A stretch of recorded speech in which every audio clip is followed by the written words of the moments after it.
আলহামদুলিল্লাহ রাব্বিল আলামিন ওয়াসসালাতু ওয়াসসালামু আলা রাসূলিহিল কারীম ওয়া আলা আলিহি ওয়া সাহবিহি আজমাইন আম্মা বাদ ফাকাদ ক্বালা আল মুআল্লিফ রাহিমাহুল্লাহু তাআলা আন আবি হুরায়রা রাদিয়াল্লাহু আনহু ক্বাল ক্বালা রাসূলুল্লাহ সাল্লাল্লাহু আলাইহি ওয়াসাল্লাম ইন্নাল্লাহা তাআলা তাইয়্যিবুন লা ইয়াকবালু ইল্লা তাইয়্যিবান ওয়া ইন্নাল্লাহা আমারাল মুমিনিনা বিমা আমারা বিহিল মুরসালিন ফাকালা ইয়া আইয়ুহার রাসূলু কুলু মিনাত তাইয়্যিবাতি ওয়া'মালু সালিহান وقال يا أيها الذين آمنوا كلوا من طيبات ما رزقناكم ثم ذكر الرجل يطيل السفر أشعث أغبر يمد يديه إلى السماء يا ربي ومطعمه حرام ومشربه حرام وغذي بالحرام فأنا يستجاب لذلك رواه مسلم। আল্লাহ পাকের হামদ ও সানা এবং রাসূলুল্লাহ সাল্লাল্লাহু আলাইহি ওয়াসাল্লামের সালাতু ওয়াস সালামের পরে আমরা 40 হাদিসে ইমাম নববী রাহমাতুল্লাহ আলাইহির 10 নম্বর হাদিস থেকে আজকে দাস শুরু করব। আবু হুরায়রা রাদিয়াল্লাহু তাআলা আনহু থেকে বর্ণিত, তিনি বলছেন যে রাসূলুল্লাহ সাল্লাল্লাহু আলাইহি ওয়াসাল্লাম বলেন, ইন্নাল্লাহা তাইয়্যিব, নিঃসন্দেহে আল্লাহ পাক রব্বুল আলামিন পাক পবিত্র। এই হাদিসের বিষয়বস্তু হচ্ছে হালাল রিজিকের গুরুত্ব এবং হারাম রিজিক থেকে বেঁচে থাকা। নিঃসন্দেহে মহান আল্লাহ হচ্ছেন তাইয়্যিব, পাক পবিত্র। লা ইয়াকবালু ইল্লা তাইয়্যিবান, সুতরাং তিনি পাক পবিত্র বস্তু ছাড়া অন্য কিছু কবুল করেন না। ওয়া ইন্নাল্লাহা আমারাল মুমিনিন বিমা আমারা বিহিল মুরসালিন, আর নিঃসন্দেহে আল্লাহ পাক মুমিনদেরকে সেই নির্দেশই দিয়েছেন যে নির্দেশ দিয়েছেন রাসূলগণকে। একই রকমের আল্লাহ পাকের বিধান, তা আল্লাহর বিধানের ঊর্ধ্বে আম্বিয়া রাসূলগণও নন। আল্লাহ পাকের যে শরীয়তের দায়িত্ব রয়েছে, তার ঊর্ধ্বে রাসূলগণ, মুরসালিন, নবী তো দূরের কথা, নবীর ওপর রসুলগণ না, ঠিক না?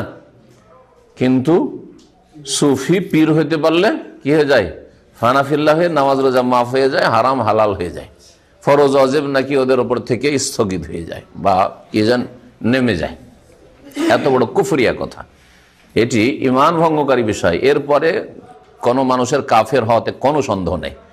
কেউ যদি এইরকম কাফেরের কুফরিতে সন্দেহ করে, ফাহুয়া কাফেরুন, এই ফতোয়া আপন জায়গায় বিনা বাড়াবাড়িতে ঠিক। এটাই ওলামায়ে হকদের, কোরআন সুন্নাহ আলেমদের, সালাফে সালেহিনের ফতোয়া। কারণ কাফেরকে কাফের না মনে করা কুফরি, কাফেরকে কাফের না মনে করা কুফরি। তো এই অংশটুকু কত সুন্দর স্পষ্ট প্রমাণ করে যে আল্লাহ পাক মুমিনকে ওই হুকুম দিয়েছেন যে হুকুম রাসূলকে দিয়েছেন, হুকুমে কোনো পার্থক্য নেই। জি, শুধু হালাল খাওয়ার ক্ষেত্রে নাই, আকিমুস সালার ক্ষেত্রেও, ঠিক না? ওয়াবুদু রাব্বাকুমের ক্ষেত্রে, কুলু লা ইলাহা ইল্লাল্লাহর ক্ষেত্রেও, ঠিক কিনা? সব ক্ষেত্রে। ফাকালা, তাই আল্লাহ পাক বলছেন, ইয়া আইয়ুহার রাসূলু, হে রাসূলগণ, কুলু মিনাত তাইয়্যিবাত, তোমরা পাক পবিত্র বস্তু হতে খাও, ওয়ামালু সালিহা, এবং তোমরা সৎ কাজ করো। পাক পবিত্র বস্তু হালাল ভক্ষণ করে নেক আমল করো। হালাল রিজিক আল্লাহ পাকের দান, হালাল খেয়ে কি করো? নেক আমল করো। মানে হালাল আল্লাহ পাক রব্বুল আলামিন হালালে তৌফিক দিয়েছেন, এর শুকরিয়ার প্রয়োজন রয়েছে। আর নেক আমল হচ্ছে শুকরিয়া। তাহলে আমালু সালিহান, আমল হচ্ছে শুকরিয়া, মানুষের আমল হচ্ছে, সৎকর্ম হচ্ছে শুকরিয়া। সূরা মুমিন আয়াত নম্বর 51। মহান আল্লাহ মুমিনদেরকে সম্বোধন করে বলছেন, ইয়া আইয়ুহাল্লাযীনা আমানু, হে মুমিন সকল, কুলু মিন তাইয়্যিবাতি মা রাযাকনাকুম, তোমাদেরকে যে আমি রিজিক দিয়েছি তা হতে তোমরা পাক পবিত্রগুলি ভক্ষণ করো। যেগুলি হালাল পাক সেগুলি কি করো? ভক্ষণ করো, সেগুলি খাও। সূরা বাকারা আয়াত নম্বর 172। তারপরের অংশ কি রয়েছে? ওয়াশকুরু লিল্লাহ, পাক পবিত্র খেয়ে কি করো? আল্লাহর শুকরিয়া আদায় করো। আল্লাহর শুকরিয়া আদায় করাই হচ্ছে নেক আমল করা আর গুনাহ থেকে বেঁচে থাকা। তাহলে বাক্যের শব্দের পার্থক্য থাকলেও দুটোর অর্থ হচ্ছে একই রকম। রাসূলগণের ক্ষেত্রে আমালু সালিহান বলেছেন, আর মুমিনদের ক্ষেত্রে বলেছে ওয়াশকুরু লিল্লাহ, হালাল খেয়ে আল্লাহ শুকরিয়া আদায় করো। শুকরিয়া আদায় অন্তর থেকে ঈমানের মাধ্যমে, আর শুকরিয়া আদায় করা জবান দিয়ে, অনুগ্রহকারী এর শুকরিয়া জ্ঞাপনের মাধ্যমে, বা ফরজ ওয়াজিব যে বিষয়গুলি রয়েছে জবানের ইবাদত বন্দেগী সেগুলি আদায় করার মাধ্যমে, আর অঙ্গ প্রত্যঙ্গ দিয়ে নেক আমল করার মাধ্যমে, গুনাহ থেকে বেঁচে থাকার মাধ্যমে। তারপরে বলছেন যে সুম্মা যাকারা রাজুলা, অতঃপর নবী করিম সাল্লাল্লাহু আলাইহি সাল্লাম এক ব্যক্তির কথা উল্লেখ করলেন। কোন এক ব্যক্তির কথা উল্লেখ করলেন। এইরকম বহু ব্যক্তি রয়েছে দুনিয়াতে, কিন্তু দৃষ্টান্তমূলক উদাহরণস্বরূপ একজন লোকের কথা উল্লেখ করলেন, যেই লোকের গুণগুলি হচ্ছে কি ইয়তিলুস সাফার, দীর্ঘ সময় ধরে সফর করে। সফর যদি ছোট হয় আর বড় হয়, দুটোতে পার্থক্য রয়েছে। আপনি এখান থেকে 80 কিলোমিটার সফর করলেন, এখান থেকে জুবাইল গেলেন, এটাও সফর, কিন্তু ছোট্ট সফর। আর কয়েক হাজার কিলোমিটার সফর করলেন, এটা হচ্ছে লম্বা সফর, তাই না? এখান থেকে মক্কা মদিনা আপনি 1400-1500 কিলোমিটার সফর করে গেলেন, বড় সফর। এর চাইতে বড় 5000-10,000 কিলোমিটার সফর, বড় সফর। তাহলে যত বড় সফর হবে তত বেশি কষ্ট আছে কিনা, তত বেশি সেই সফরে দোয়া কবুল হওয়ার সম্ভাবনা বেশি কিনা। কারণ সফরে দোয়া করা, দাওয়াতুল মুসাফির লা তুরাদ্দ, মুসাফিরের দোয়া রদ হয় না, নবী সাল্লাল্লাহু আলাইহি ওয়াসাল্লাম হাদিস রয়েছে। তো যে যত বেশি বড় মুসাফির হবে তার দোয়া তত বেশি কবুল হবে। এগুলি উল্লেখ করার উদ্দেশ্য হচ্ছে যে এর মধ্যে দোয়া কবুল হওয়ার অনেকগুলি কি ছিল, ইতিবাচক দিক ছিল, যে এর দোয়া কবুল হয়। কিন্তু কেন হয় না, বাধাটা কোথায় বলতে চাইছেন? একটা গুণ যে সে দীর্ঘ সময় ধরে লম্বা সফর করে, আসা, আর সে হচ্ছে বিক্ষিপ্ত চুল বিশিষ্ট, এমন অবস্থায় রয়েছে যে শরীরকে পরিষ্কার পরিচ্ছন্ন করার সময় নেই, চুলে চিরুনি করার সময় নেই, অথবা ওই রকম ব্যবস্থা নেই, অভাবী হয়ে রয়েছে, অসহায় হয়ে রয়েছে, আকবারা ধুলো ধূসরিত হয়ে রয়েছে, গোটা শরীরে ধুলো মেখে ধুলো লেগে আছে, গোসলের জন্য ব্যবস্থা নেই, সাবানের পয়সা নেই। এক কথা বুঝাতে চাচ্ছে যে ওর অবস্থাটা কি, একেবারে অসহায়, যার মধ্যে অহংকার নেই। তাহলে এইরকম যাদের অবস্থা থাকে তাদের মধ্যে অহংকার থাকে, ধুলা মেখে আছে, কাদা মেখে আছে, আর চুল বিক্ষিপ্ত আছে, আর অহংকার করবে? তাহলে অহংকার মুক্ত। আর অহংকার মুক্ত হলে কি হয়, দোয়া কবুল হওয়ার সম্ভাবনা বেশি। এটা এক পজিটিভ দিক, দোয়া কবুল হওয়ার। ইয়ামুদ্দু ইয়াদাহু ইলাস সামায়, আকাশের দিকে দুই হাত উঠায়, আর হাত উঠিয়ে দোয়া করলে এটা একটা পজিটিভ দিক দোয়া কবুল হওয়ার। কারণ নবী সাল্লাল্লাহু আলাইহি ওয়াসাল্লাম বলেছেন, যদি বান্দা কি আল্লাহর কাছে হাত উঠাই, তাহলে ইয়াস্তাহি মিন আবদিহি, বান্দাকে দেখে লজ্জা পেয়ে যান আল্লাহ পাক আন ইয়ারুদ্দাহুমা সিফরান, খালি হাত ফিরিয়ে দিতে। তাহলে এটা একটা দোয়া কবুল হওয়ার ইতিবাচক দিক, এটাও তার মধ্যে বিদ্যমান রয়েছে। এতগুলি দিক রয়েছে। তারপর আরো শোনেন, ইয়া রব্বে, ইয়া রব্বে, হে রব, হে রব, হে প্রতিপালক, হে পালন কর্তা, তুমি যদি প্রতিপালন করো তাহলে আছি, না হলে ধ্বংস। এটাই না এর অর্থ? তুমি সবকিছুর মালিক, তুমি আমার মালিক, আমার সুস্থতার মালিক, আমার সবকিছু ধন সম্পদের মালিক, সবকিছুর মালিক। ইয়া রব, ইয়া রব করছে। কারণ কোরআনে কারিমে আর হাদিসে অধিকাংশ দোয়াগুলি রব্বানা বা রব্বি দিয়ে আছে, রব্বে হাবলি মিনাস সালিহিন, রব্বানা আতিনা ফিদ দুনিয়া। কিছু দোয়া আছে আল্লাহুম্মা দিয়ে, ঠিক কিনা? তাহলে এক তো কোরআন এবং হাদিসের সুন্নতি তরিকার দোয়া। 2 নম্বর কথা যে রব, আল্লাহর এই রব যে গুণবাচক নাম, এই দিয়ে দোয়া করা প্রমাণ করে যে আপনি আল্লাহ পাকের তরবিয়ত ছাড়া, প্রতিপালন ছাড়া আপনি চলতেই পারেন না। তাই এইটাও দোয়া কবুল হওয়ার কি একটা ইতিবাচক দিক, যে সুন্নতি তরিকায় দোয়া করছেন, কোরআন সুন্নাহর দোয়া যেমন রয়েছে সেই রকম তরিকায় দোয়া করছেন, আর আপনি আল্লাহ পাককে বলছেন যে আল্লাহ তুমি যদি আমার প্রতিপালন না করো তো আমি অচল, এক মুহূর্ত চলবে না। জি ওয়ালাইকুম সালাম, কি বসবে নাকি? এতগুলি কি দিক ছিল? দোয়া কবুলের ইতিবাচক দিক ছিল। কয়টা? ইয়তিলুস সাফার, আসা, আকবারা, ইয়ামুদ্দু ইয়াদাহু ইলাস সামাই, ইয়া রব্বে, ইয়া রব্বে। 5টা এমন দিক রয়েছে যেগুলি প্রমাণ করে যে এর দোয়া কবুল হবে, এর দোয়া কবুল হবে। কিন্তু বাধা মাত্র একটা, বাধা মাত্র একটা, অমাত আমু হারাম, তার খাদ্য বস্তু হচ্ছে হারাম, অমাশরাবহু, তার পানীয় বস্তু হচ্ছে হারাম। এগুলো সব একই জিনিস, মানে হারাম আর কি, হারাম হওয়াটাই বাধা আর কি। জি জি। ওয়া গুজিয়া বিল হারাম, আর মালবাসু আছে, এখানে মালবাসু ওটা ছেড়ে দিয়েছে, ঠিক আছে, আমি বলতাম অবশ্য, কিন্তু গজিয়ার পরে হয়তো বলতে যাচ্ছিলাম। তো ওখানে কি রয়েছে, মাত আমু হারামুন, অমাশরাবু হারামুন, অমালবাসু হারামুন, অগজিয়া বিল হারাম, এখানে টাইপে ছুটে গেছে। খাদ্য হারাম, পানীয় হারাম, পোশাক হারাম, মালবাস লিবাস থেকে, পোশাক হারাম। ও গজিয়া বিল হারাম, গজিয়াও পড়া যেতে পারে, গজিয়া ও তাসদীদ দিয়েও পড়া যেতে পারে, গজিয়া তাকজিয়াতুন বাবে তাফিল থেকে গজিয়াও পড়া যেতে পারে। তাকে আহার দেওয়া হয়েছে হারামের, মানে ওর আহারই হচ্ছে হারাম, ওর আহারই হচ্ছে হারাম। অর্থাৎ একবার দুবার খাওয়া হারাম না, ও তো হারাম খাদ্য আছে, কিন্তু ওর আহারই হচ্ছে হারাম, ওর নিজের, তাহলে ওর পরিবার যা মানে ইনকাম সোর্স হারাম। ফান্না ইউস্তাজা বলে জালিক, কি করেই, ফান্না মানে কেইফা, কেমন করে কবুল করা হবে এই লোকের, কেমন করে দোয়া কবুল করা হবে এই লোকের। রাহ মুসলিম, হাদিস সহিহ মুসলিমের। এই হাদিসে দোয়া কবুলের কথা বলা হয়েছে না ইবাদত কবুলের কথা বলা হয়েছে?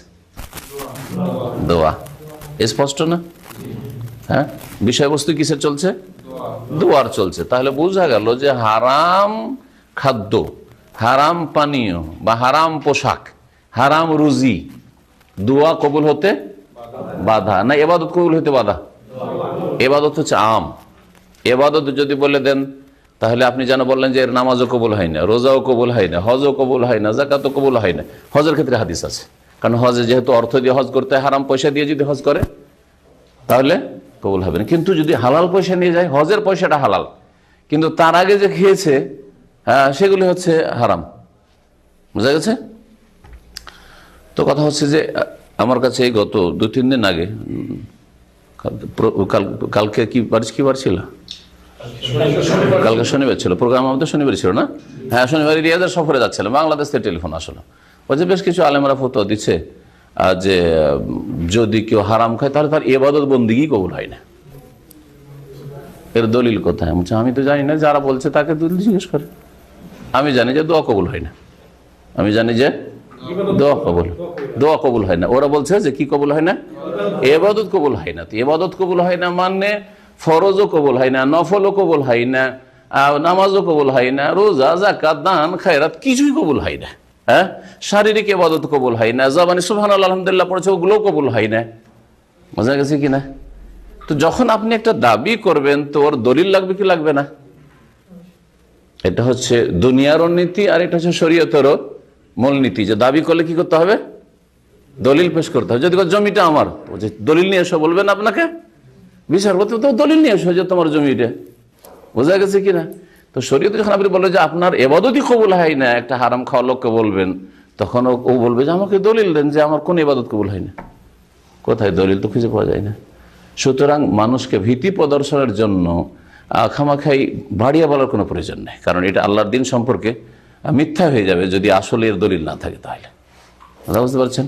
যার ফলে বক্তব্য করলে অথবা কিছু লিখলে অথবা কোনো একটা ফতোয়া দিলে সবসময় দলিলকে সামনে রাখতে হবে।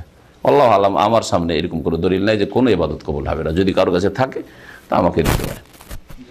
হ্যাঁ, মসজিদে হারামের ক্ষেত্রে 1 লক্ষ নামাজের কথা বলা হয়েছে, কিন্তু বাড়াই দিয়েছে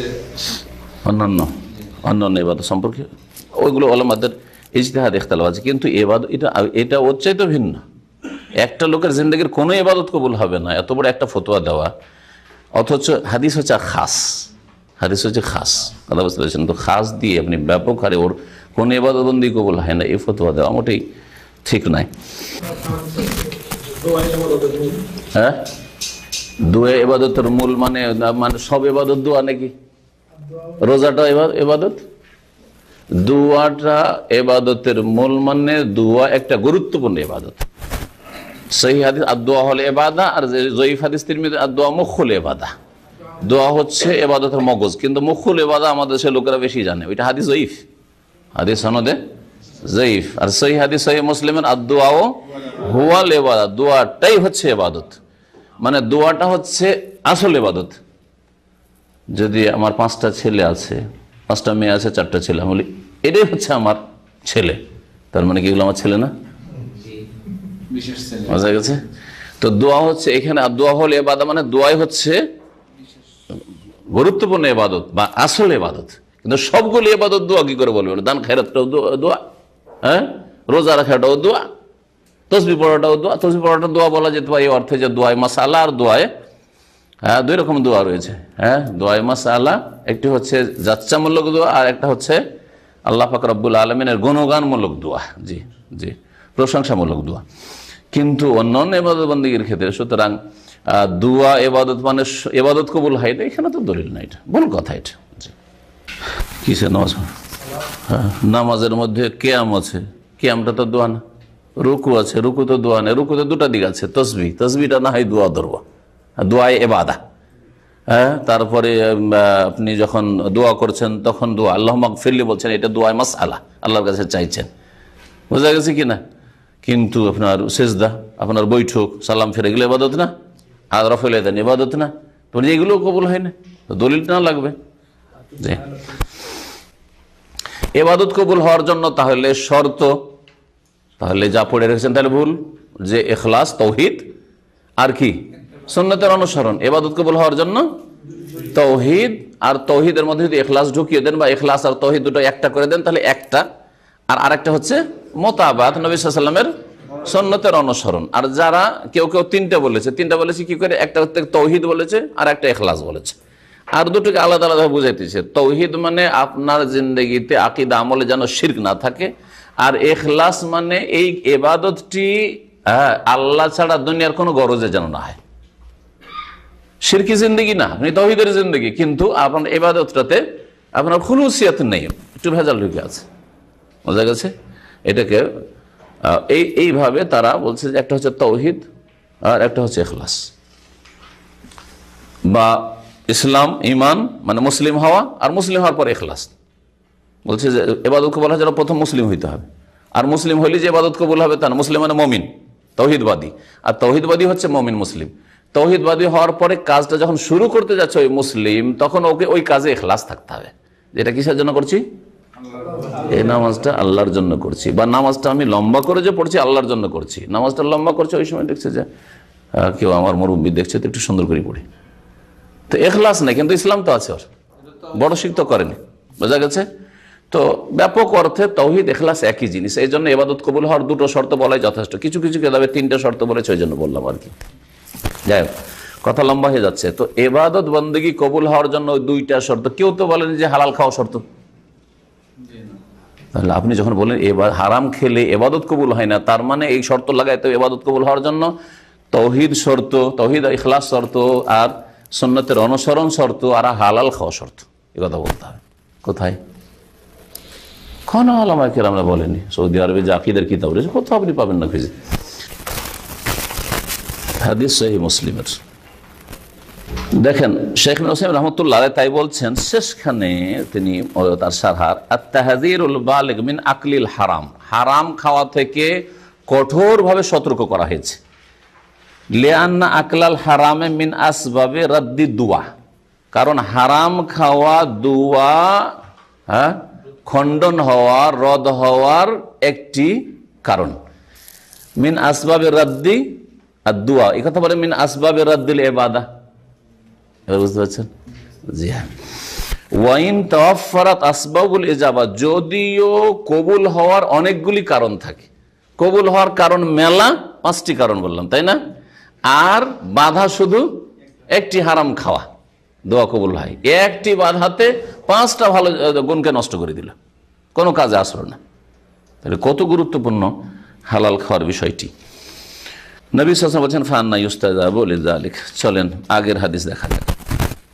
আন আবি মুহাম্মদ ইবনে হাসান ইবনে আলী ইবনে আবি তালিব সিবত রাসূলিল্লাহ সাল্লাল্লাহু আলাইহি ওয়াসাল্লাম রাইহানাতিহি রাদিয়াল্লাহু আনহুমা قال হাফিজতু মিন রাসূলিল্লাহ সাল্লাল্লাহু আলাইহি ওয়াসাল্লাম দামা ইয়ারিবুকা ইলা মা লা ইয়ারিবুক, রাওয়াহু তিরমিজি ওয়া নাসাই ওয়া ক্বালা তিরমিজি হাদিসুন হাসানুন সহিহ। আবু মুহাম্মদ উপনাম হাসান বিন আলী ইবনে আবি তালিব, আলী রাদিয়াল্লাহু তাআলা আনহুর বড় ছেলে হাসান রাদিয়াল্লাহু তাআলা আনহু মা থেকে বর্ণিত, সিবতে রাসূলুল্লাহ সাল্লাল্লাহু আলাইহি ওয়াসাল্লাম, যিনি রাসূলুল্লাহ সাল্লাল্লাহু আলাইহি ওয়াসাল্লামের নাতি। সিবতুন মানে নাতি, ইবনুল বিনত, আর হাফিদুন মানে হচ্ছে পোতা।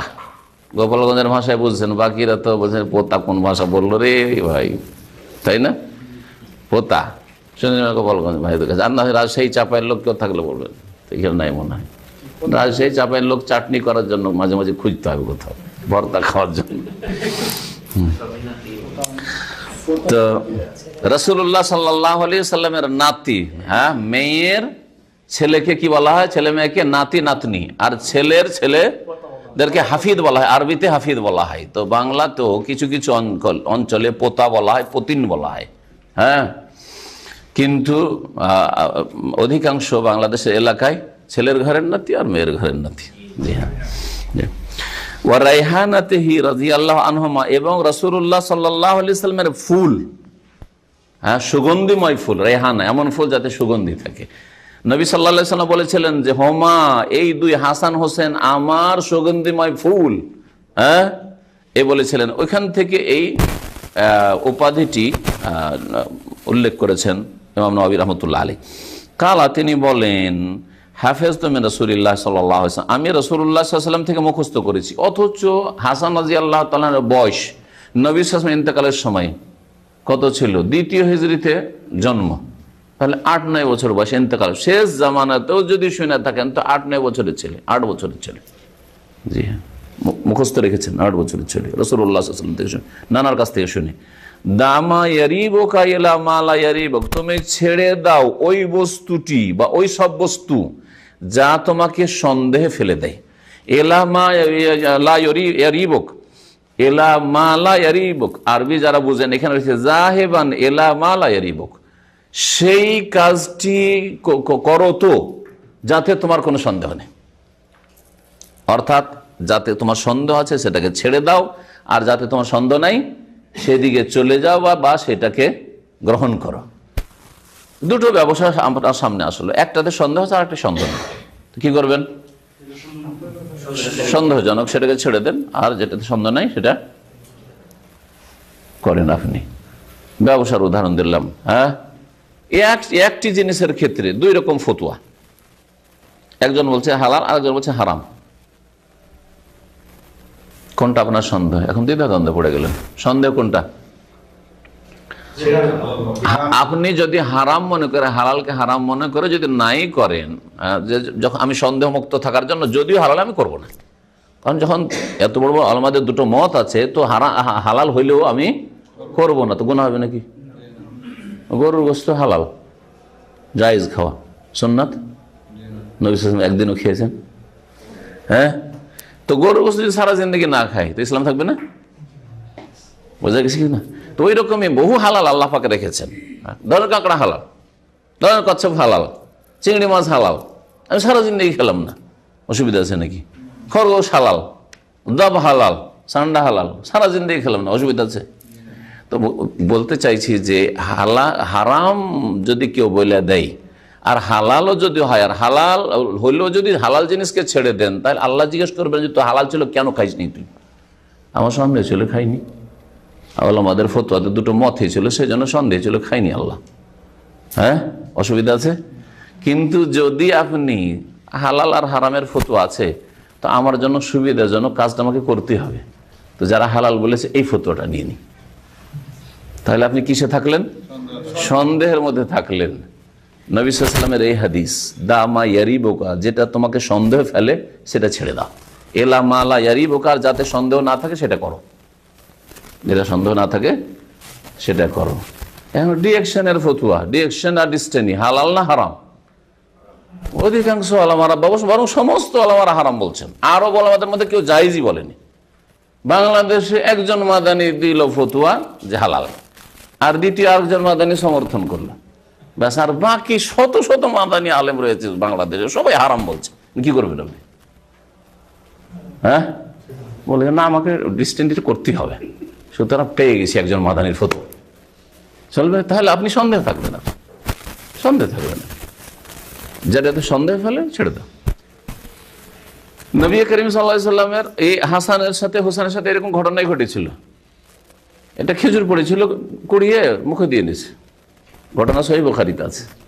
নবী করিম সাল্লাল্লাহু আলাইহি সাল্লাম মানে ছি ছি ছি, আমরা যে বলি বাচ্চাদেরকে, ছি ছি ছি, ফেলে দাও ফেলে দাও, ফেলে তো দিলেন। ছোট বাচ্চা 3 বছর 4 বছরের, কিন্তু কাঁদতে শুরু করলেন, পেটে খিদে, মুখে দিয়েছে, মিষ্টি লেগেছে। সুবহানাল্লাহ। নবী করিম সাল্লাল্লাহু আলাইহি ওয়াসাল্লাম বলছেন, ইন্না আলু মুহাম্মদ, আমরা হচ্ছি মুহাম্মদের বংশ, তোমরা মুহাম্মদের বংশ। লা তাহিলু লানা সাদাকা, আমাদের জন্য সাদকা যাকাত হালাল নয়। ওয়া আখশা আন তাকুনা হাযিহি মিনাস সাদাকা, আর আমাকে ভয় লাগলো যে খেজুরটা সাদকা যাকাতের না হয়, আর আমার নাতির পেটে হারাম না চলে যায় একটা খেজুরের দানা। সন্দেহ শুধু পড়ে পেয়েছে খেজুর, এমন না যে যাকাতের বাইতুল মাল থেকে উঠে খেয়েছে, বুঝা গেছে? তাহলে কোথাও সন্দেহ জিনিস থেকে বাঁচিয়েছেন রাসূলুল্লাহ সাল্লাল্লাহু আলাইহি ওয়াসাল্লাম। তো এই হাদিসটা ওখান থেকে হতে পারে যে ওই সময় বলেছেন অথবা তারপরে বলেছেন নবী করিম সাল্লাল্লাহু আলাইহি সাল্লাম, যে কোনো সময়। জীবনের প্রতিটি ক্ষেত্রে এই হাদিসকে যদি আপনি বাস্তবায়ন করেন তো হারাম আপনাকে স্পর্শই করতে পারবে না। যেখানে সন্দেহ ছেড়ে দেন, যেখানে সন্দেহ হচ্ছে ছেড়ে দেন। জি, রাস্তাতে আমরা যাচ্ছি আর আমাদের কিছু পরিচিত ভাইয়েরা রয়েছে, দিনী ভাই রয়েছে কফির দোকানে, আর কিছু আমাদের দিনী ভাইয়েরা গেলে ওখানে কফি খাবে আর মনে করে যে এটা আমাদের জন্য এখন জায়েজ ফ্রি খাওয়াটা। এই কফিটা কোথা থেকে আসছে কোনদিন চিন্তা করেছেন? কোথেকে আসছে? হ্যাঁ, বাইরে থেকে। যে আপনাকে কাউন্টারে কফি দিচ্ছে আপনার দিনী ভাই, ও কি দোকানটার মালিক? কে মালিক? দোকানের মালিক কফির, ঠিক কিনা? এখন এখানে সন্দেহ যে হতে পারে আমার দিনী ভাই দিনদার এই পয়সাটা ভরে দিল, যে এটা সামান্যতম সম্ভাবনা, বেশি সম্ভাবনা তো নয়, সামান্যতম সম্ভাবনা আছে কিছু লোকের ব্যাপারে। যেমন আমি এক বেকারিতে বেশ কিছুদিন জানি, কিন্তু আমাদের দিনী ভাইয়েরা রয়েছেন, তো আমি যদি কোনো কিছু চাই যে এটা দাও, তো অবশ্যই পয়সা দিই। তারপর বলছে যে না আমি পয়সা নেব না। আমি বললাম যে এটা হইতেই পারে না, আপনার না, এটা আপনার না। তো বলছে যে না, আমি আপনার কসম করে বলছি যে এই পয়সাই যে আমি রাখবো এখানে। তা আমি বিশ্বাস করলাম, যদি কসম করে বলে ঠিক আছে। এবার বুঝতে পারছেন? কিন্তু যদি না, এটা আমার জানা নাই যে ভরবে না, আমি নেবো কেন? পয়সা দিয়ে নেবো। বোঝা গেছে? আপনার হাতে যদি এই ক্ষমতা থাকে যে আপনি আমার জন্য ডিসকাউন্ট করবেন, এটা মালিকের পক্ষে তো করেন, যে তোমার আপন জন হলে তুমি ডিসকাউন্ট করতে পারো, কিন্তু তুমি ফ্রি দিয়ে দিবে পরের জিনিস, হ্যাঁ খাইয়ে দিবে। আর আমাদেরকে ভালো লাগছে, আমাদের দিনী ভাইয়েরা কিছু রাস্তায় আছেন আর গেলেই ওদেরকে কফি খাওয়ায়, বোঝা গেছে, আর গেলেই ব্রেড দিয়ে দেয়। আরে ভাই জায়েজ নাই। আমাদের যে ব্রেডগুলো দিনী ভাইরা দিয়ে পাঠান একটা বেকারি থেকে, সেগুলি ওদের একটা আছে, মেয়াদ আছে, যে আজ পর্যন্ত বিক্রি করতে হবে, তারপরে না, তারপরে 2 দিন আর টাইম থাকে, কিন্তু 2 দিন 3 দিন টাইম থাকে। সেই সময়টা তাদের জন্য দেওয়ার বৈধতা রয়েছে, তখন দেয়। আমি ইসলামিক সেন্টারে নিয়ে আসার অনুমতি দিই, এটা ভালো করে জেনে রাখেন, এমনি না। হ্যাঁ, তো ওটা তো বলছি যে মেয়াদ বাঁধা আছে, মেয়াদের আগে দেওয়া যায় নাই, এটা ওদের বলেছে যে মেয়াদ কোনো কিছু দেবেন না। জি হ্যাঁ, হুকুম আছে। জি হ্যাঁ। তো এবার বুঝতে পারছেন যে কত সন্দেহতে আমরা থাকি। তাহলে আপনি এরকম খাবেন কেন? কোন একটা দোকান পাড়ে, নিজের দোকান নয়, কেন খাবেন আপনি? জি, এই হাদিসের অধ্যায়টি অত্যন্ত বিস্তর অধ্যায়। জীবনের প্রতিটি ক্ষেত্রে সন্দেহ ছেড়ে দিয়ে, যাতে সন্দেহ নেই সেটা গ্রহণ করো। হালাল হারামের ক্ষেত্রেও, ইবাদতের ক্ষেত্রেও সন্দেহ হচ্ছে 3 পড়লাম না 4 পড়লাম, এটা এখানে এক্সাম্পল দেন। সন্দেহ হচ্ছে 3 পড়লাম না 4 পড়লাম রাকাত, তাহলে কোনটাতে সন্দেহ নেই? 3 পড়াই সন্দেহ নেই, আর 4 পড়াই সন্দেহ আছে, তো কোনটা ধরতে হবে? যেটাতে সন্দেহ নেই। এলামা লা ইয়ারিবুকা লা ইয়ারিবুনি ফি সালাসা রাকাত, 3 রাকাতে কোনো সন্দেহ নেই আমার, কিন্তু 4 রাকাতে সন্দেহ আছে। বুঝতে পেরেছেন? আন আবি হুরায়রা রাদিয়াল্লাহু আনহু قال قال رسول الله صلى الله عليه وسلم من حسن اسلام المرء تركه ما لا يعنيه। রাসূলুল্লাহ সাল্লাল্লাহু আলাইহি ওয়াসাল্লাম বলেছেন, আবু হুরায়রা রাদিয়াল্লাহু তাআলা আনহু থেকে বর্ণিত, যে মিন হুসনে ইসলামিল মারই, মানুষের ইসলামের সৌন্দর্য হচ্ছে, আল মারউ মানে পুরুষ মানুষ, আর মারআতু মানে মহিলা মানুষ। এখানে শুধু পুরুষ মানুষকে বোঝানো হয়নি, যে কোনো ব্যক্তিকে বোঝানো হয়েছে। যে কোনো মানুষের ইসলামের সৌন্দর্য হচ্ছে তার কহু মালায়ানি, যা তার জন্য সার্থক না, এইরকম কথা কাজ ছেড়ে দেওয়া, তার যা তার জন্য কেনা উপকারী না, তা তার কি করা? ছেড়ে দেওয়া। লা ইয়ানি হে, হ্যাঁ, আনা ইয়ানি, আনা ইয়ানি, এখান থেকে অর্থাতের অর্থে ইয়ানি ব্যবহার করে থাকে উর্দুতে, শুনেছেন? ইয়ানি मैं ये कहना चाहता हूं, বলে না ইয়ানি, এটা আরবি শব্দ, কিন্তু আনা ইয়ানি। জি, আরবিতে বিভিন্ন সেগা ব্যবহার হয়। আনি মানে আমার উদ্দেশ্য হচ্ছে, আনি মানে আমার উদ্দেশ্য হচ্ছে আপনাদেরকে এই বলা। জি হ্যাঁ। তো কি বলছেন নবী করিম সাল্লাল্লাহু আলাইহি ওয়াসাল্লাম, যে যেটা তার জন্য উপকারী নয় এমন কিছু ছেড়ে দেওয়াটা হচ্ছে ওই মানুষের জন্য কি? তার ইসলামের সৌন্দর্য। ইসলামকে যদি সুন্দর করতে চান আপনি, যে আপনি সুন্দর আপনার ইসলাম যেন হোক, আপনি যেন মুসলিম, একজন সুন্দর মুসলিম হন, আপনি মুসলিমের মতো মুসলিম হন, তাহলে লায়ানি, যাতে কোনো আপনার কি নেই, সার্থকতা নেই। সার্থকতা মানে আজকালকার স্বার্থ না, দুনিয়ার স্বার্থ থাকলে হয় না। যাতে আপনার কোনো এমন কোনো হালাল রুজি নেই অথবা কি নেই, একটা নেকি নেই, এটা হচ্ছে সার্থকতা। অর্থাৎ যেটা হচ্ছে লাগো, অসার কথা কাজ। ওয়াল্লাযীনা লা ইয়াশহাদুনা যুরা ওয়া ইযা মাররু বিল লাগওয়ি মাররু কিরামা। এই যে লাগো, অসার কথা কাজ ছেড়ে দিয়ে কেটে পড়ে। আর আল্লাহ কি বলেছেন মুমিনদের গুণ বলতে গিয়ে সূরা মুমিন শুরুতে, ওয়াল্লাযীনা হুম আনিল লাগওয়ি মুরিদুন, মুমিন ওরা যারা অসার কথা কাজ থেকে বিমুখ হয়, হ্যাঁ, কেটে পড়ে, মুখ ফিরিয়ে নেই। অসার কথা কাজ, অসার কথা কাজ শরীয়তের ভাষায় হচ্ছে, খুব সহজভাবে বোঝানোর জন্য বললাম, যাতে হালাল একটা পয়সা রুজি নেই দুনিয়ার, আর নেকির ক্ষেত্রে একটা নেকিও নেই, এটা হচ্ছে অসার কাজ। তাই এইরকম কাজ ছেড়ে দেওয়া হচ্ছে ইসলামের সুন্নাত। তাহলে অনেক মুবাহ জায়েজ কাজ, জায়েজ কাজ, কিন্তু এতে আমার একটা নেকিও নেই আর একটা হালাল রিজিকও নাই, তো ফালতু কেন? বাজারে ধরেন ফ্রি আছেন, 8 ঘন্টা ডিউটি ফ্রি আছেন, যায় একটু শিকড় দিয়ে ঘুরে আসে, মার্কেটে ঘুরে আসে, বলেন এতে কোনো লাভ আছে? হালাল রুজির জন্য নয়, আর একটা নেকির জন্য না। যদি যায় একটু দিনী ভাই মুসলিম ভাইদেরকে একটু দিনে দাওয়াত দিয়ে আসবো, বা মুসলিমদেরকে একটু দাওয়াত দিয়ে আসবো, একটু ভালো একটু কাজ করে আসবো, তাহলে সেটা আলাদা কথা। না, না দিনের একটা কল্যাণের কাজ করলেন, না দুনিয়ার একটা কল্যাণের কাজ করে ফালতু ফালতু, তাহলে এ হচ্ছে লায়ানি কাজ। এটা হচ্ছে ইসলামের সৌন্দর্য। হাদিস হাসান, ইমাম তিরমিজি রহমতুল্লাহ আলাইহি বর্ণনা করেছেন, অন্যান্যরা বর্ণনা করেছেন। কেউ যদি অনার্থক কাজে নিজের সময় লাগায়, তাহলে তার ইসলামটা অত সুন্দর না। অনার্থক কাজে দেখেন, সমুদ্র বিচে একবার জীবনে দেখিনি, দমদম এলাকার সমুদ্র একবার যাওয়া যায়, একটু দেখে আসি, বলতে পারেন যে এটা একবার গেলাম, কিন্তু প্রতিদিন একবার করে চক্কর দেবো, বা প্রতি সপ্তাহে আমি কয়েকবার করে যাব, হ্যাঁ, যখন তখন যাব, আমি কি লাভ আছে? কোনো লাভ আছে একই জিনিস দেখার জন্য?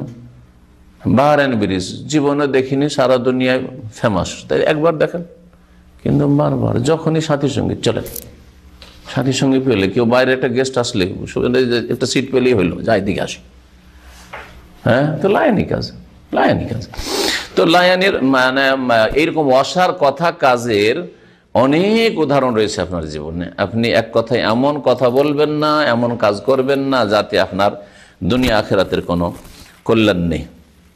আমর বিল মারুফ, ভালো কাজের হুকুম দেওয়া, অন্যায় কাজে বাধা দেওয়া, হ্যাঁ, সার না অসার? হ্যাঁ, সার, তাদের নাকি রয়েছে।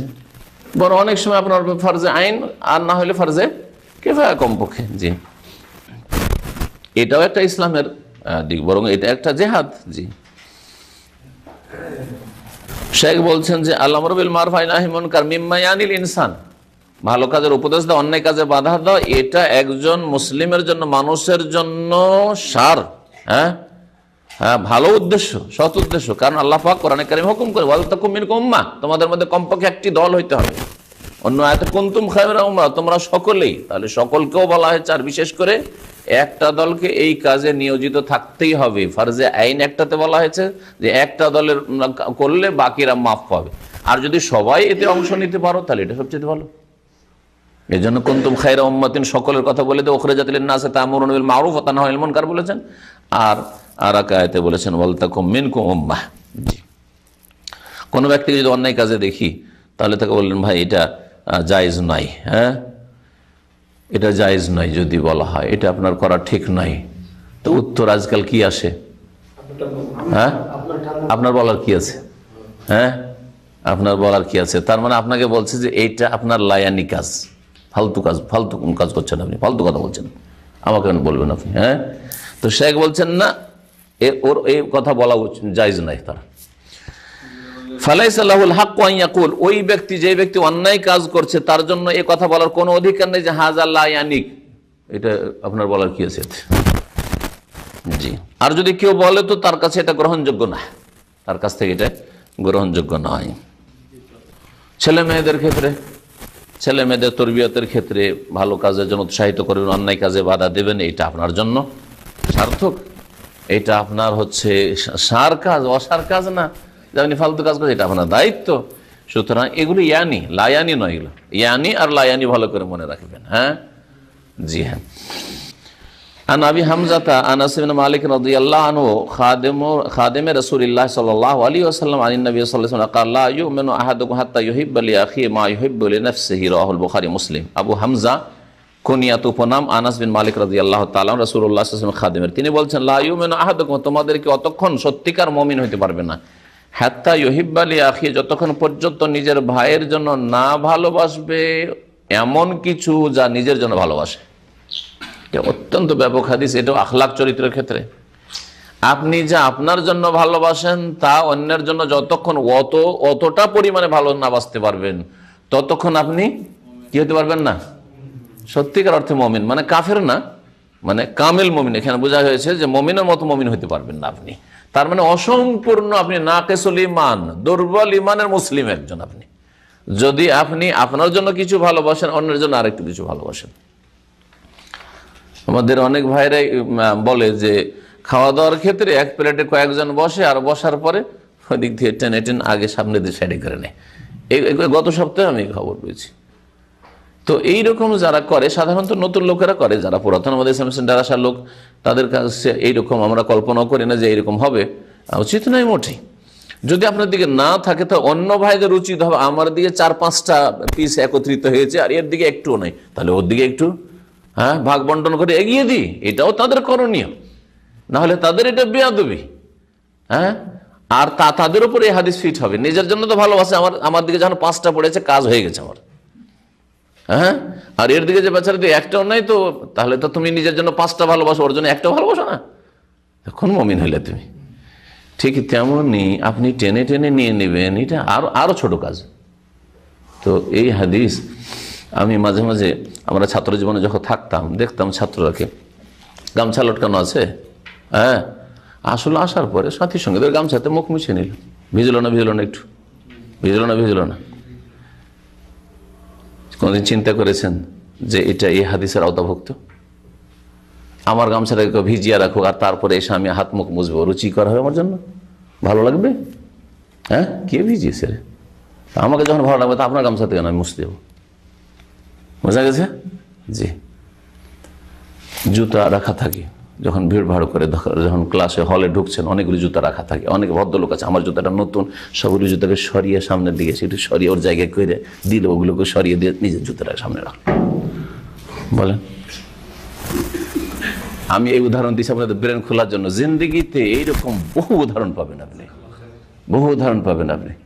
ভাগযোগে আপনি মাছ কিনেছেন বা সবজি কিনেছেন, আপনাকে কিনতে বলেছি, কেনার পরে ভালো অর্ধেক করলেন, ঠিক আছে, ওজনে 5 কিলো করলেন 10 কিলোকে, কিন্তু ভালোগুলো বড় বড় যেগুলো ও পিস, ওগুলো আপনি নিয়ে নিলেন আর বাকিটা দিয়ে দিলেন অন্যকে। হাড্ডি একটু বেশি করে দিলেন আমার দিকে, আর আপনি বাকি হাড্ডি কমওয়ালা গোস্তরা নিয়ে গেলেন। ওজন ঠিকই আছে 5 কিলো, বলেন আমি তো ওজন ঠিক করেছি। তো যেটা ভাই নিজের জন্য ভালোবাসেন, ওটা মুমিনের জন্য ভালোবাসেন। বোঝা গেছে? কোন ক্ষেত্রে এই হাদিস নিয়ে যাবেন? জান্নাতে যাওয়া নিজের জন্য ভালোবাসেন কিনা একজন মুসলিম, তাহলে আরেকজন মুসলিমের জান্নাতে যাওয়া ভালোবাসবেন আর জাহান্নামে যাওয়া, তাহলে ওকে উদ্ধার করার চেষ্টা করবেন না করবেন না? তাহলে উদ্ধার করতে ওকে দাওয়াত দেবেন না দেবেন না? যা আদা খাবি 7 পা জাহান্নামে যা, চলবে না? দাওয়াত দিতে হবে। আমি আমার জন্য জান্নাতে যাওয়া ভালোবাসি, তা আমার আদম সন্তান যে অন্যান্যরা রয়েছে, মুসলিম ভাই হোক অথবা অমুসলিম হোক, ওরা মুসলিম না হলে আমি ভাই বলছি না, কিন্তু তারাও তো মানুষ, তারা তো ওই আদমেরই সন্তান, আমিও আদমের সন্তান, তো তাদেরকে জাহান্নাম থেকে রক্ষা করার চেষ্টা করব। তাহলে অতক্ষণ আপনি মুমিন হতে পারেন যতক্ষণ দাওয়ার কাজে অংশ না নেবেন। কামিল মুমিন হতে পারে যতক্ষণ পর্যন্ত আপনি জাহান্নাম থেকে নিজেকে বাঁচাতে চান, অন্যকে জাহান্নাম থেকে বাঁচাবার চেষ্টা না করবেন। ছেলেকে বলছেন তোর পরীক্ষা, আর তুই রাত্রে অনেক জেগেছিস, রাতে 1টা-2টাতে শুয়েছিস, আজকে ফজরে থাক, উঠাইতে হবে না ছেলেটা থাক। কি করলেন আপনি? নিজে ফজরের নামাজ পড়তে গেলে মুসল্লি সাহেব, কিন্তু ছেলেটা পরীক্ষার দিন থাক, আজকে না হয় পরে যখন নিজে থেকে উঠবে, ক্লাসে যাওয়ার আগে, স্কুল যাওয়ার আগে, মাদ্রাসা যাওয়ার আগে নামাজটা পড়ে নেবে। আপনি নিজের জন্য জান্নাতে যাওয়া ভালোবাসলেন, ছেলেটার জন্য জান্নাতে যাওয়া ভালোবাসলেন আপনি, ওর জন্য শরীরের চাহিদা পূরণ করা ভালোবাসেন, কিন্তু জান্নাতে যাওয়া তো ভালোবাসলেন না আপনি। এইরকম হাদিস ওয়ালা হারাজ, আপনি উদাহরণ দেন। জি, আপনার ব্রেনকে খোলেন আর উদাহরণ দেন। এই হাদিসগুলো অত্যন্ত ব্যাপক অর্থপূর্ণ, পুরো জিন্দগি সংশোধন করে দিবে, আপনার পুরো জিন্দগি সংশোধন করে দিবে। জি, রাওয়াহুল বুখারী ও মুসলিম। আব্দুল্লাহ বিন মাসউদ রাদিয়াল্লাহু তাআলা আনহু থেকে বর্ণিত, তিনি বলছেন কালা রাসূলুল্লাহ সাল্লাল্লাহু আলাইহি ওয়াসাল্লাম ইয়াহিল্লু দামু ইমরিইম মুসলিম, কোন মুসলিমের রক্ত হালাল নয় ইল্লা বিইহদা সালাসিন, তিনটি কারণের কোন একটি কারণ ছাড়া, তিনটি কারণের কোন একটি কারণ ছাড়া কোন মুসলিমের রক্ত হালাল নয়।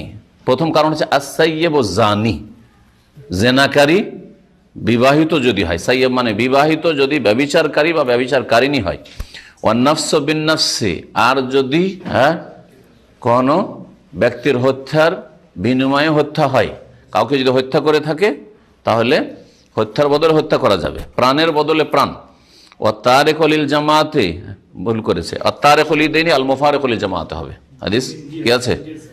ও তারিক লিদাইনি, আর যেই ব্যক্তি তার দিনকে পরিত্যাগ করেছে, আল মুফারিক লিল জামাতে, আর দল থেকে বিচ্ছিন্ন হয়ে গেছে, অর্থাৎ মুরতাদ ব্যক্তি, যে তার দিনকে ছেড়ে দিয়েছে, মানে ইসলাম ছেড়ে দিয়ে কুফরি অবলম্বন করেছে, সে নাস্তিক হয়ে হোক অথবা সে অন্য কোনো ধর্ম গ্রহণ করে হোক, বা সব ধর্মকে অস্বীকার করে, এক কথা ইসলাম থেকে মুরতাদ যে হয়ে গেছে, তারিকুল দীনিহি আল মুফারিকুল লিল জামা, মানে মুসলিম দল থেকে সে ছিটকে গেছে, মুসলিম দল থেকে বেরিয়ে গেছে, তার রক্ত হালাল। এই তিন শ্রেণীর লোকের রক্ত হালাল, এছাড়া পৃথিবীতে কারো রক্ত হালাল নয় যদি মুসলিম হয়। তাহলে কাফেরদের ক্ষেত্রে বলবো যে কাফের যদি হারবি হয় তাহলে তার রক্ত হালাল, বুঝছেন? এখানে কিন্তু মুসলিমের আলোচনা চলছে, দাম ইমরিন মুসলিম, ভালো করে হাদিস বুঝেন। কোন মুসলিমের রক্ত হালাল নাই মুসলিম যদি থাকে, তাহলে যতক্ষণ পর্যন্ত বিবাহিত জেনাকারী না হবে। তো বিবাহিত জেনাকারীকে শাস্তি দেবে, অথবা কেসাসের বাস্তবায়ন, হত্যার বদলে হত্যা করা, এর বাস্তবায়ন করবে, অথবা মুরতাদের শাস্তি দেবে। এটা কে করবে? শাসকের উপর ফরজ। এটা কার উপর ফরজ? শাসকের উপর ফরজ। কোন আলেম, মুফতি, অথবা সামাজিক কোন নেতা, সমাজপতি, কারো জন্য জায়েজ নয়, হারাম। এবার বোঝা গেছে? তো গণপিটুনি দিয়ে পকেট মারকে মেরে ফেলে দেওয়া, চোরকে মেরে ফেলে দেওয়া, এইরকমই বিভিন্ন অপরাধীকে শাস্তি দেওয়া বা মেরে ফেলে দেওয়া, এগুলি কি জায়েজ? চোখ উঠে না, কত রকমের অপরাধ হতে পারে, কিন্তু আমি ধরলাম মেরে ফেলে দেওয়ার বিষয়টা, এগুলি জায়েজ? জায়েজ নয়। এগুলি সরকারের জন্য জায়েজ নয় পর্যন্ত। চোরকে খুন করা সরকারের জন্য জায়েজ নয়। এবারে কারণ চোরে আল্লাহ বলছে হাত কাটো, তো তুমি বেশি করবে কেন? ওয়ালা তা'তাদিন আল্লাহ লা ইউহিব্বুল মু'তাদিন, সীমা লঙ্ঘন করো, আল্লাহ সীমা লঙ্ঘনকারীকে ভালোবাসেন না। গণপিটুনি দেওয়া কোন শরীয়তে জায়েজ নাই। এই চরম অপরাধ, সামাজিক অপরাধ আমাদের দেশে। জি হ্যাঁ, বিভিন্ন অপরাধ, সামাজিক অপরাধগুলির ক্ষেত্রে গণপিটুনি দিয়ে বা এই সমাজের বিচার সালিসে যে এই যে শাস্তিগুলো দেয়, বিচার সালিস করে এই শাস্তি দেওয়া, এরকম শাস্তি দেওয়া জায়েজ নাই। এই অধিকারটা কে দিয়েছে? এরা তো সরকার ঘরে আসামি, তো জায়েজ না এগুলো করা। এই হাদিস থেকে বোঝা গেল যে মুসলিমের রক্তের সম্মান রয়েছে। মুসলিমের রক্ত কাবার চাইতেও বেশি, আল্লাহর ঘর চাইতেও বেশি মুহতারাম, এত মূল্য আল্লাহ পাকের কাছে রয়েছে। এখন কি করা? শরীয়তের বিধান হচ্ছে সরকারকে ধরে দেন, সরকার কর্মকর্তা পুলিশকে ধরে দেন, বিচার চান। আইনকে নিজের হাতে নেওয়া শরীয়তে জায়েজ নয় অবশ্য। জি, তো মুসলিমের ক্ষেত্রে এই বিধানগুলি ছিল। আর অমুসলিম যদি হয়, কাফের হয়, তাহলে হারবি কাফের রক্ত হালাল। এছাড়া যদি জিম্মি কাফের হয়, মুস্তামান কাফের হয়, অথবা মুআহাদ কাফের হয়, এই তিন শ্রেণীর কাফের রক্ত হালাল নয়। জি, মনে রাখবেন। এগুলো আলোচনা এর আগে হয়েছে, সুতরাং আর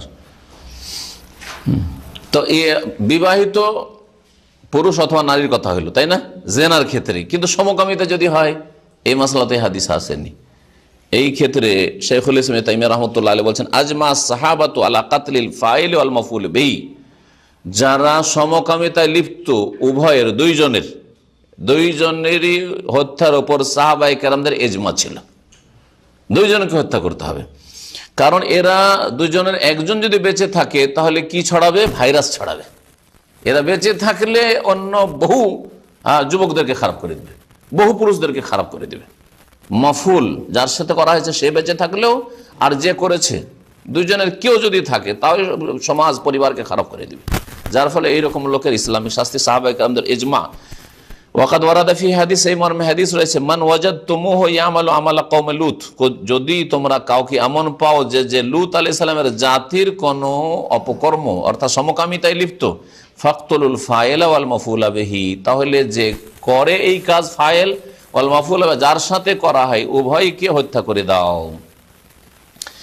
হত্যা সাহাবায়ে কেরামদের শুধু এই দ্বিমতটা রয়েছে, লাকিন্না সাহাবা ইখতালাফু কাইফা ইউকতালুল ফাইল ওয়াল মাফউল, এদেরকে কেমন করে হত্যা করা হবে এই মর্মে তিনটি মত রয়েছে।